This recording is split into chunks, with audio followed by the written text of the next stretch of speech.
Are fidget spinners tools or toys?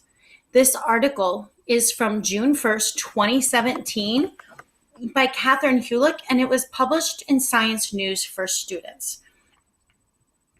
Andrew Bonini was stuck inside at school on a sweltering day. To get his mind off the heat, the eighth grader took out his fidget spinner, a flat, palm-sized gadget with 3 arms that spins on a ball bearing. The Connecticut teen flicked it and watched it spin around and around. It whirred quietly. Andrew is 14. His younger sisters each have their own fidget spinners. 12-year-old Ava is teaching herself a trick. I'll be holding it and spinning it on my pointer finger. Then I try to balance it on my middle finger while it's spinning. Allie, who's 9, has been trying to balance hers on her nose as it spins. It's not easy, she notes. Silly tricks aside, all 3 siblings feel their spinners are more than mere toys. Andrew thinks the gadget helps him reduce stress and boredom. Allie tends to take hers out when she's alone in her bedroom and feeling upset or anxious.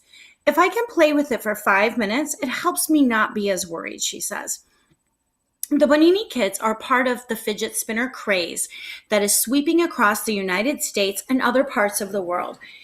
People of all ages are spinning an array of devices that come in all sorts of shapes and colors. The spinners follow a long line of toy fads, from hula hoops to Pokemon cards and silly bands.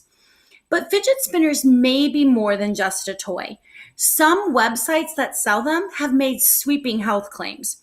They say the spinners can help relieve stress, anxiety, or even the symptoms of attention deficit hyperactivity disorder, ADHD. At the same time, some schools have banned the gadgets for being too distracting.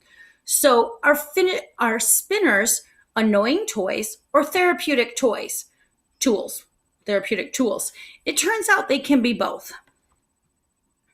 Spinner inspiration.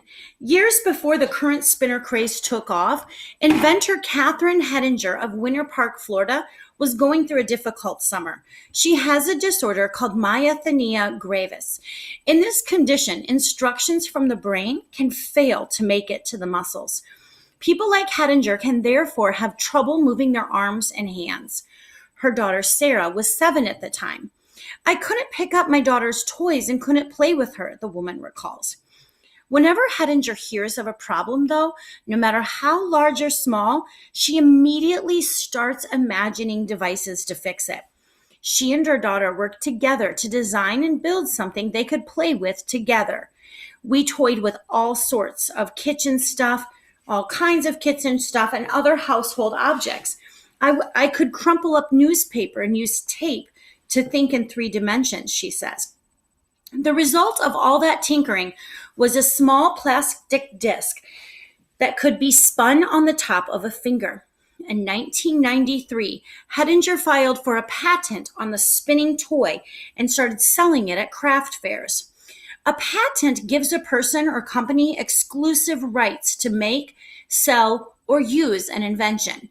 She also pitched the device to toy companies.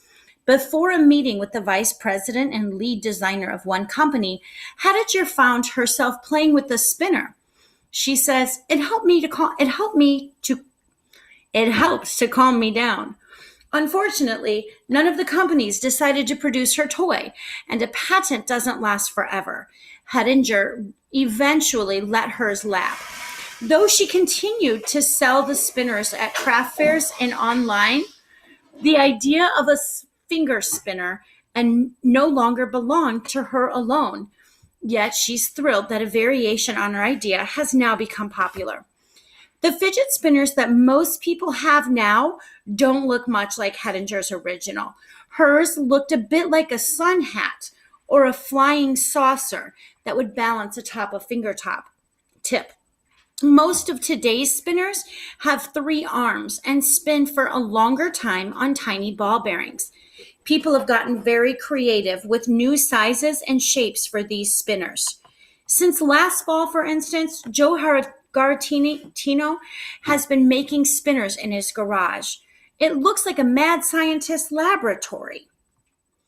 All right, so there's more to the story, but I've read you the beginning of it. You're able to make an opinion.